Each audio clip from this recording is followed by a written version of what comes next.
Hello guys, मैं अमित शर्मा फिर से आप लोगों के साथ में 23 मार्च आज के करंट अफेयर के इम्पोर्टेंट क्वेश्चंस लेके आया हूँ। आई होप आप सब लोग अच्छे होंगे और आप लोगों की पढ़ाई उससे भी ज़्यादा अच्छी होगी। And first of all I'm sorry, बीच में कुछ दिन हमारी क्लास नहीं हो पाई थी, तबीयत ख़राब थी, उस वजह से मैं क्लास नहीं कर पाया था। और आज थोड़ा आराम हुआ है तो फिर से मैं आप लोगों के सामने आया हूँ। तो please pardon me for the last time, माफ़ कर दीजिए। और अगर आप मेरे चैनल पर आज पहली बार आए हैं तो चैनल को सब्सक्राइब कर लीजिए और चैनल को दोस्तों के साथ शेयर कर लीजिए। वीडियो को टेलीग्राम चैनल को भी ज्वाइन कर लीजिए, जहां से आप लोगों को PDF फाइल मिल जाएगी, जिसमें आप लोगों को रिवीजन करने में आसानी होगी। ठीक है, चलो फिर ज़्यादा लंबी चौड़ी बातें ना करते हुए स्टार्ट करते हैं आज की क्लास। और आज का फर्स्ट जो पॉइंट है हमारे लिए वो न्यूज़पेपर से है, जिसमें center likely to notify MNREGA's wage revision. Government ने कहा है कि मनरेगा की जो दिहाड़ी जिसको बोलते हैं, वेज जिसको बोलते हैं, मजदूरी जिसको बोलते हैं, उसको बढ़ाया जाए, ऐसा कुछ कहा गया है। और यहाँ पे एक बात मैं आप लोगों को बताना चाहता हूँ कि मनरेगा की जो दिहाड़ी होती है, मजदूरी होती है, वेज होती है, वो स्टेट टू स्टेट वेरी करती है, हर एक स्टेट पे अलग अलग है। तो अब की बार ये जो वेजेस बढ़ाए जा रहे हैं उसमें इलेक्शन कमीशन ने इनको भी ऐसा कुछ कहा था कि मनरेगा की जो दिहाड़ी आप लोग बढ़ा रहे हो उसके लिए आप लोगों को क्लियरेंस है। मतलब इस चीज़ को इलेक्शन से जोड़ के ना लिया जाए कि अभी इलेक्शन आ रहे हैं तो इस करके वेजेस जो हैं वो बढ़ाए जा रहे हैं, तो ऐसा बिल्कुल भी नहीं है। ये कुछ याद रखने की बात तो नहीं थी, लेकिन वेजेस को बढ़ाने के बारे में है।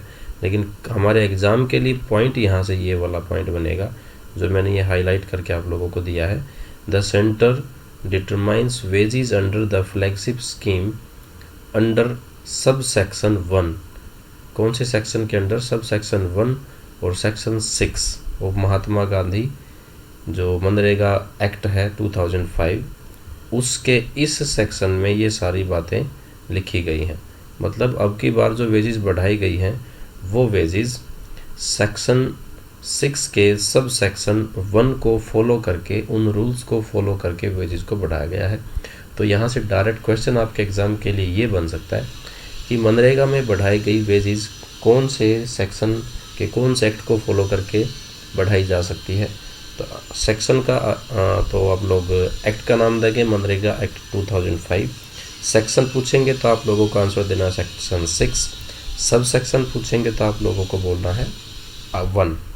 तो ये 2-3 बातें हैं जो आप लोगों को ध्यान रखनी है। और उसके साथ में ये न्यू वेजेस कब से स्टार्ट हो जाएंगी मिलनी? तो ये 1 अप्रैल से मिलनी स्टार्ट हो जाएंगी, ये भी आप लोगों को ध्यान रखना है। ये एडिशनल पॉइंट है। मनरेगा की फुल फॉर्म आप लोगों को ध्यान होनी चाहिए, Mahatma Gandhi national rural employment guarantee, जिसमें यहाँ पे कम से कम 100 दिनों की रोज़गार की गारंटी इस स्कीम के अंडर मिलती है। ठीक है, चलो नेक्स्ट अगेन न्यूज़पेपर से।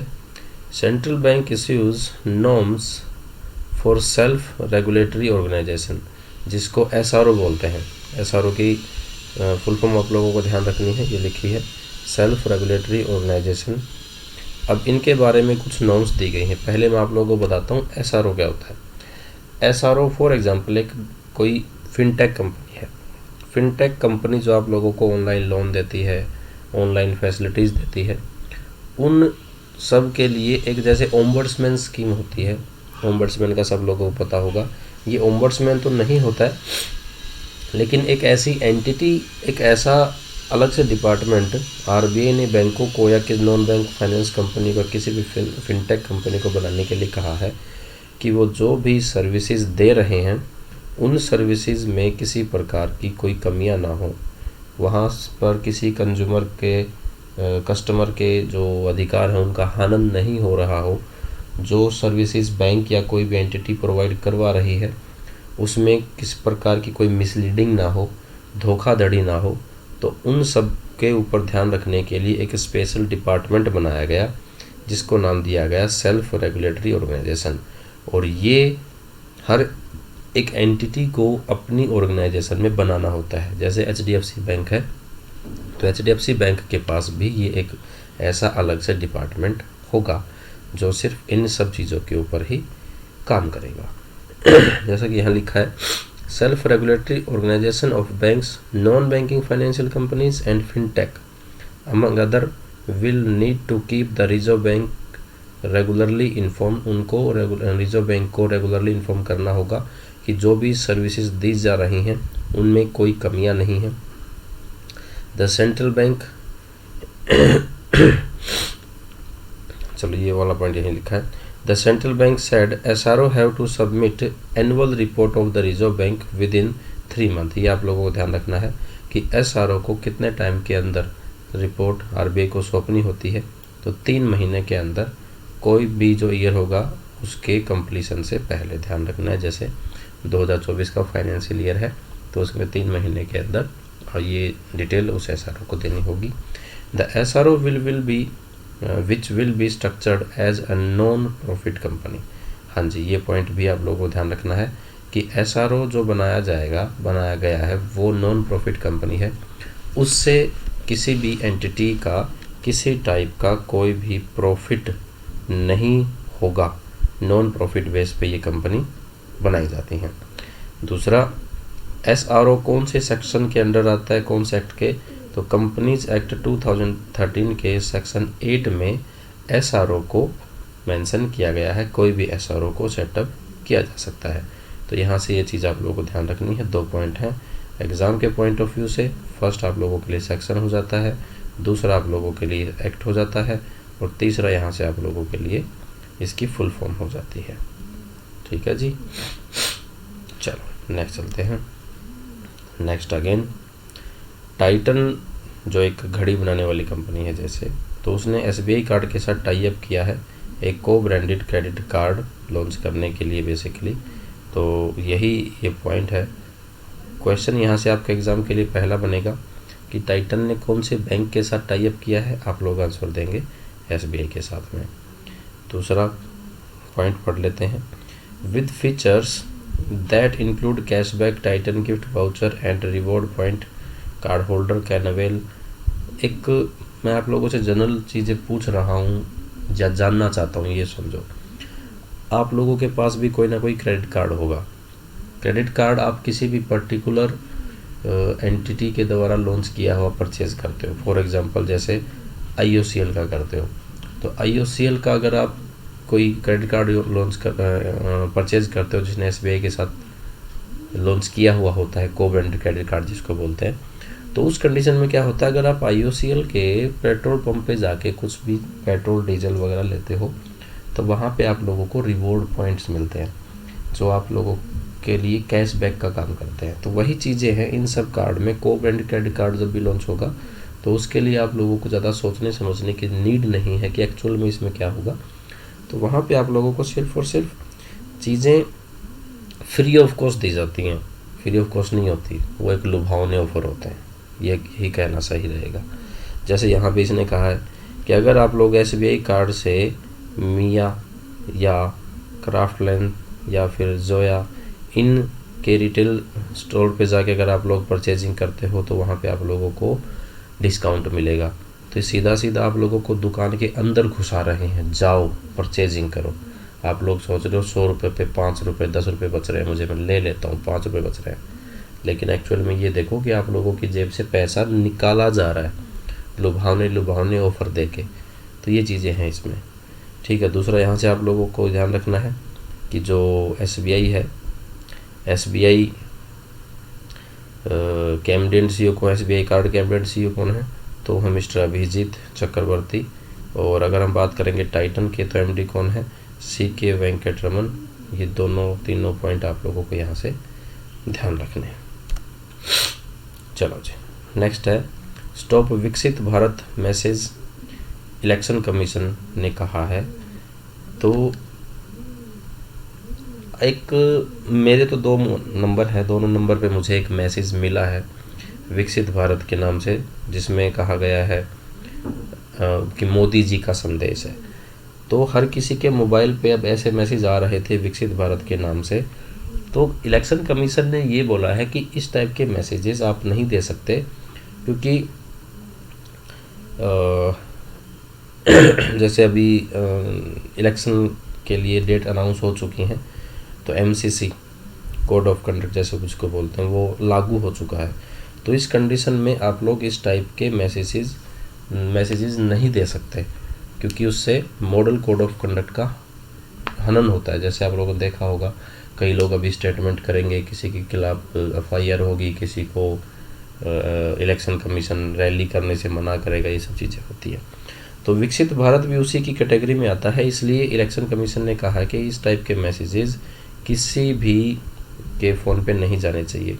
अब ये एक मैंने आप लोगों को लेटर उठा के दिया है, ये वो चीज़ है जहाँ अगर आप लोगों के पास भी मैसेज आया होगा तो उसमें आप लोगों को एक लेटर मिला होगा मोदी जी की साइड से, जिसमें नरेंद्र मोदी जी के साइन हैं, जिसमें बेसिकली लिखा क्या है, वो अपने द्वारा किए हुए कामों को बता रहे हैं कि हमने 370 को हटा दिया, हमने 3 तलाक के कानून लेके आए, हमने महिलाओं के लिए ये किया, हमने किसानों के लिए ये किया, तो विकसित भारत बनाने की कोशिश हम कर रहे हैं, आप हमारा साथ दें, मतलब इस तरह की चीज़ें बताई जाती हैं। तो ये मैसेजेस जो हैं वो इस टाइप के उनको माना जाता है कि ये MCC का जो मॉडल कोड ऑफ कंडक्ट है उसका सीधा ये दुरुपयोग कर रहे हैं, और उसके अंडर ऐसा नहीं हो सकता है। तो गवर्नमेंट ने कहा है कि इसके ऊपर इलेक्शन कमीशन ने कहा इसके ऊपर रोक लगाई जाए।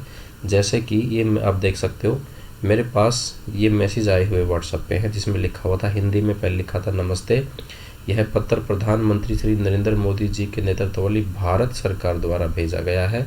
पिछले 10 वर्षों में सरकार की विभिन्न योजनाओं और नीतियों से सभी 140 करोड़ भारतीयों को लाभ मिला है और आगे भी मिलता रहेगा।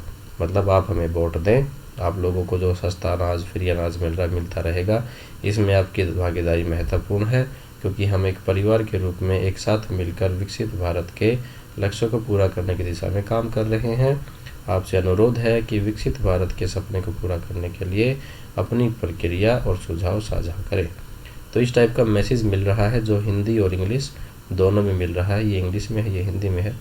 तो ये सारी चीज़ें थी जिनके ऊपर इलेक्शन कमीशन ने कहा है कि इसको बंद करो, ऐसे मैसेज नहीं देने हैं। ठीक है जी। सॉरी, गला खराब है, सो सॉरी।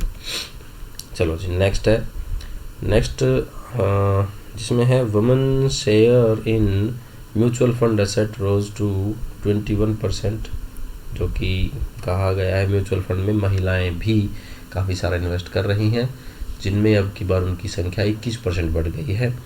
तो ये ख़ास बात है, आप लोगों को ध्यान रखनी है कि the share of the asset owned by women invested mutual fund has increased कितने परसेंट, 21%, 21% दिसंबर में। कब से? ये 15% जो था मार्च 2017 में। मार्च 2017 से दिसंबर 2023 तक ये परसेंट कितना बढ़ गया है? 21% तक बढ़ गया है। ये पॉइंट आप लोगों को ध्यान रखना है। दूसरा है Goa as per state, Goa boost for the highest share of women, यानी महिलाओं ने जो सबसे ज़्यादा इन्वेस्ट किया है किसी भी स्टेट और यूटी में, तो गोवा में सबसे ज़्यादा इन्वेस्टमेंट हुई है, जो कि 40% तक उन्होंने इन्वेस्ट किया था। उसके बाद नॉर्थ ईस्टर्न के कुछ स्टेट हैं, जैसे चंडीगढ़ है, महाराष्ट्र, इनने भी काफ़ी इन्वेस्टमेंट किया है। इनकी महिलाओं ने काफ़ी, यहाँ से महिलाओं ने काफ़ी इन्वेस्टमेंट किया है। उसके बाद नई दिल्ली, उसने भी करीबन 30% शेयर अब की बार महिलाओं का इस इंडस्ट्री में बढ़ा है। तो ये पॉइंट आप लोगों को सारे के सारे ध्यान रखने हैं। दूसरा, almost 50% of women investor fall in the 25 से 44 साल की उम्र की महिलाओं ने सबसे ज़्यादा, यानी करीबन 50% महिलाएं वो हैं जिनकी एज 25 से 44 साल की है, जिन्होंने म्यूचुअल फंड में इन्वेस्ट किया है। तो ये सारे के सारे पॉइंट्स आप लोगों को ध्यान रखने हैं। चलो जी, नेक्स्ट अगेन न्यूज़पेपर से है, जिसमें कहा गया है कि Maharashtra to be the first state to buy land in Kashmir to build its state bhavan. जैसे कि पहले क्या होता था कि कश्मीर के अंदर कोई भी दूसरा स्टेट से कोई भी वहाँ पे लैंड परचेज नहीं कर सकता था। अब जब से 370 हटी है तो वो सारे रूल्स हटा दिए गए हैं। अब कोई भी वहाँ पे जाके ज़मीन खरीद सकता है, आप लोग भी ज़मीन खरीद सकते हो। तो उसी श्रेणी में पहला जो काम इन्होंने ऐसा इस टाइप से किया वो महाराष्ट्र ने किया है, और वो पहला स्टेट बन गया इंडियन स्टेट ऐसा करने वाला, जो कि यूनियन टेरिटरी J&K में उसने अपनी ज़मीन खरीदी है। वहाँ पे वो अपने स्टेट भवन बनाएगा, 2 स्टेट भवन बनाने वाला है, जिसमें फर्स्ट जो है वो कश्मीर के बुदगांव में, और दूसरा Ichgam near Srinagar airport, Srinagar airport जो उसके पास में महाराष्ट्र 2 अपने भवन बनाने जा रहा है, जिसके लिए टोटल जो कॉस्ट है वो 77 करोड़ की है। ये पॉइंट आप लोगों को ध्यान रखने हैं। उसके बाद Jammu and Kashmir government has approved the transfer of land to Maharashtra government, कितने रुपए में? 8.16 करोड़ रुपए में J&K गवर्नमेंट ने दिया है। तो ये सारी बातें आप लोगों को ध्यान रखनी है। चलो जी नेक्स्ट, एयरटेल पेमेंट बैंक है, सब लोग जानते हैं। उसने नॉइज़ के साथ टाई अप किया है एक रिस्ट वॉच बनाने के लिए, जो कि नॉइज़ आप लोगों को पता है एक रिस्ट वॉच बनाने वाली कंपनी है। उसने टाई अप कर लिया है रिस्ट वॉच के साथ में, जो कि मास्टर कार्ड पे एक ऐसा पेमेंट सिस्टम आप लोगों के लिए लेके आ जाएगा। जब आप लोगों की रिस्ट वॉच होती है, उस वॉच से आप लोग क्या करें, फाइनेंशियल सर्विसेज ले सकते हैं। जैसे आप लोगों का जो डेबिट कार्ड होता है, क्रेडिट कार्ड होता है, वो उससे आप लोग पेमेंट करते हो, तो इस वॉच से भी आप लोग पेमेंट कर सकोगे। तो ये चीज़ ध्यान रखनी है। यहाँ पे सिर्फ आप लोगों को क्या याद रखना है कि ये टाई अप किस किस के बीच हुआ है। एयरटेल पेमेंट बैंक के साथ में एक का हुआ है, नॉइज़ के साथ में, और मास्टर कार्ड के साथ में। तो ये सारी बातें आप लोगों को ध्यान रखनी है, सिर्फ यहाँ से यही चीज़ ध्यान रखने की है। ठीक है जी। हाँ, और ये अगर ये लॉन्च हो जाएगा तो ये बेसिकली किस टाइप की सर्विस होगी, ये टैप ऑन पे की सर्विस होगी। जैसे आप लोगों के पास जो डेबिट कार्ड है, उसको कई POS पे आप लोगों ने सिर्फ वो टच किया होगा, इंसर्ट नहीं किया होगा, तो वो जो प्रोसेस होती है उसको टैप एंड पे कहते हैं। तो इस वॉच से भी आप लोग इस टाइप की पेमेंट कर सकोगे। ठीक है जी।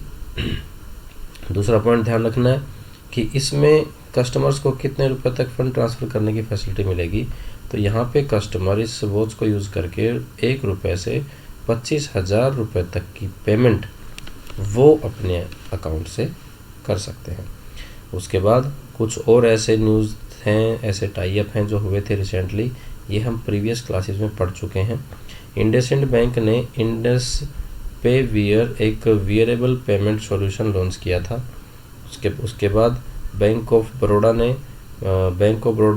अर्थ green term deposit scheme launch की थी, जिसमें 7.15% तक का इंटरेस्ट मिलता है। उसके बाद कर्नाटका विकास ग्रामीण बैंक ने लॉन्च किए थे एक लोन स्कीम जिसका नाम था विकास पूर्ति। और ऐसे ही फ्यूचर जनरल लाइफ इंश्योरेंस ने लॉन्च किया था महिलाओं के लिए एक हेल्थ इंश्योरेंस प्लान जिसका नाम था हेल्थ पावर। तो ये सारे के सारे चीज़ें आप लोगों को याद रखनी है। चलो जी, नेक्स्ट है ऑपरेशन है जिसका नाम है इंद्रावती। ऑपरेशन इंद्रावती बेसिकली क्या है, जो हाल फिलहाल लॉन्च किया था, ये आप लोगों से पूछा है। तो एक हैती जो कंट्री है वहाँ पे पॉलिटिकल इश्यूज चल रहे हैं, जिसकी वजह से कुछ दंगे, कुछ गैंग वहाँ पे सक्रिय हो गई हैं, जो लोगों को लूट रहे हैं, खसोट रहे हैं। क्योंकि जहाँ पे गवर्नमेंट अगर समझो नहीं रहती है तो वहाँ पे लूट पार्टी चलती है। तो वैसे ही हैती में भी इस टाइप के अभी हालात हो रखे हैं, जहाँ पे लोगों को लूटा जा रहा है, और वहाँ फंसे इंडियन जो हैं उन्हें बचाने के लिए, इस लूटपाट से उनको वहाँ से निकालने के लिए हमारी जो फाइनेंस मिनिस्ट्री है, फॉरेन मिनिस्ट्री है, उसने एक ऑपरेशन लॉन्च किया है। ऑपरेशन का नाम है इंद्रावती, जिससे वहाँ पे फंसे इंडियंस को निकाला जाएगा। इसीलिए इसका नाम न्यूज़ में है, ध्यान रखेंगे। और ये ऑपरेशन जो है, इसका नाम रखा गया इंद्रावती रिवर जो इंडिया की है उसके नाम पे इस ऑपरेशन का नाम रखा गया है। ठीक है जी, यही चीज़ यहाँ से ध्यान रखने की थी। नेक्स्ट है इंडिया, मोजाम्बिक और तंजानिया, तीनों की नेवी ने एक एक्सरसाइज की है। उस एक्सरसाइज का नाम है IMT ट्रिलेट 2024। पहले आप लोगों को ये ध्यान रखना है कि इन तीनों कंट्रीज़ में कौन सी एक्सरसाइज हुई है। नेवल एक्सरसाइज हुई है IMT ट्रिलेट 2024। यहाँ पे इंडिया के INS टिर और INS सुजाता ने इसमें पार्टिसिपेट किया था, इस मैरीटाइम एक्सरसाइज में। ठीक है जी, सिर्फ यही बातें आप लोगों को ध्यान रखनी है। चलो नेक्स्ट है व्हाट इज़ जूस चेकिंग। आप लोगों को नाम से देख तो वैसे जूस लिखा है तो वो सुन के लोगों को लग रहा होगा क्योंकि जूस वगैरह है, लेकिन ऐसा नहीं है। ये एक फ्रॉड टेक्निक है जो कि ऑनलाइन साइबर क्राइम करने वाले लोग इसका यूज़ करते हैं। जूस चेकिंग होती क्या है, वैसे मैंने चीज़ें आप लोगों को लिख के दी हैं, लेकिन मैं बताता हूँ। जैसे आप लोग एयरपोर्ट जाते हो, किसी होटल में जाते हो या किसी शॉपिंग सेंटर पे जाते हो, आपका फ़ोन अगर डेड है, बैटरी डेड है, तो उसको रिचार्ज करने के लिए वहाँ पे आप लोगों को स्लॉट दिए जाते हैं। उन स्लॉट्स में चार्जर होते हैं, वहाँ जाओ अपने फ़ोन को चार्ज करो क्योंकि आपके पास चार्जर नहीं होता है। और ऐसे ही पॉइंट पे जब आप लोग अपने मोबाइल को चार्जिंग पे रखते हो तो वो जो स्लॉट होते हैं वो साइबर अटैक होते हैं। वहाँ पे साइबर अटैक करके उनको टेम्पर कर लिया जाता है, जिससे जैसे आप चार्जिंग में लगाओगे आपके फ़ोन का सारा डेटा वो उनके पास चला जाएगा और आपके अकाउंट से पैसे गायब हो जाएंगे। तो ये एक नई है ऐसी टेक्निक जो मार्केट में चल रही है, लेकिन सबसे पहले इसको कब नोट किया गया था? 2011 में भी ऐसा हो चुका था। तो अभी RBI ने कहा है कि इस टाइप से कहीं भी अगर आप लोग जाते हैं तो ऐसे चार्जिंग स्लॉट्स का इस्तेमाल ना करें। उसके लिए आप लोग अपने पर्सनल चार्जर का यूज़ करें, चार्जर अपने साथ रखें, अदरवाइज चार्ज ही ना करें। तो ये करंट अफेयर का यही क्वेश्चन था कि the reserve bank of India has issued cautionary message to mobile phone users advising them against charging their devices using public ports को यूज़ करके वो अपने फ़ोन को चार्ज ना करें, जहाँ पे आप लोगों के साइबर अटैक का सामना करना पड़ सकता है। तो ये करंट की न्यूज़ थी, ध्यान रखेंगे। ठीक है जी, ये वही चीज़ है हाउ टू प्रिवेंट, वहाँ चार्जिंग में आप लोगों को नहीं लगाना, एक ही बात है।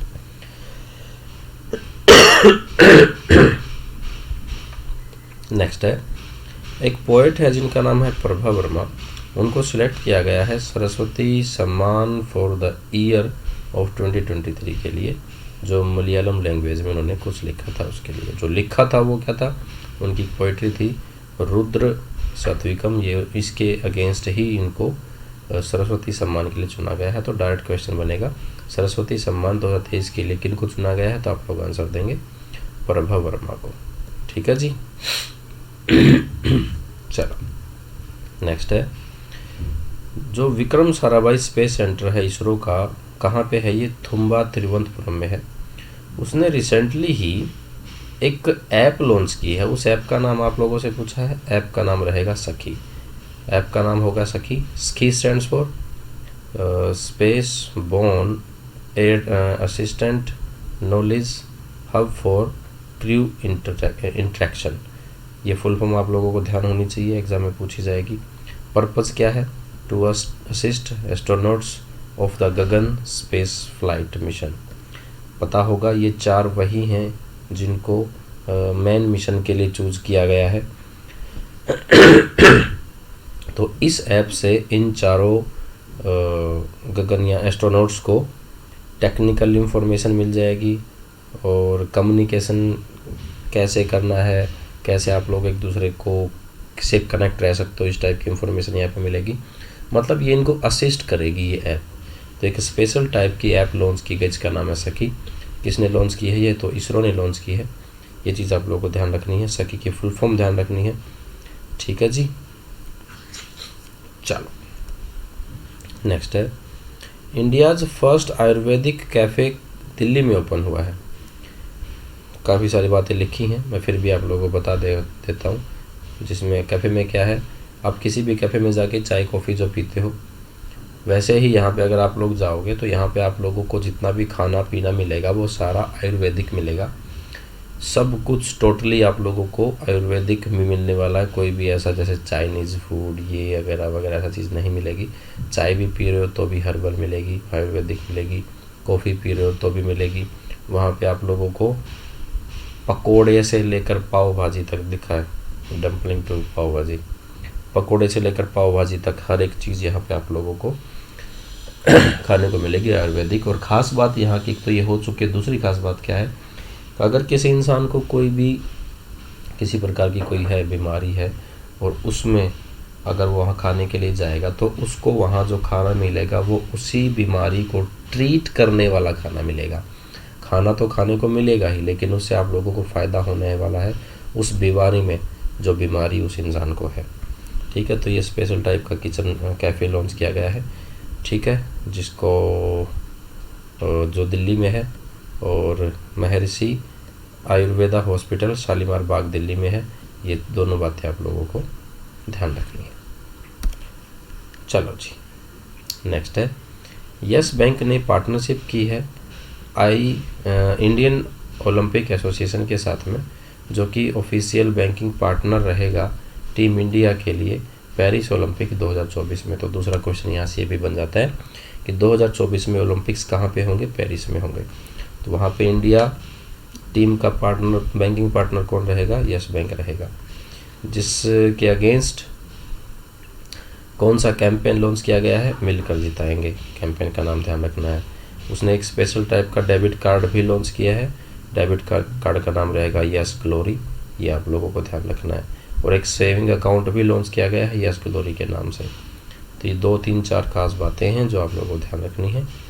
ठीक है जी, चलो नेक्स्ट है, फाइनेंस मिनिस्ट्री ने आरबीआई के 90 ईयर्स कंप्लीट होने के ऊपर एक 90 रुपये का एक सिक्का लॉन्च करने के लिए कहा है।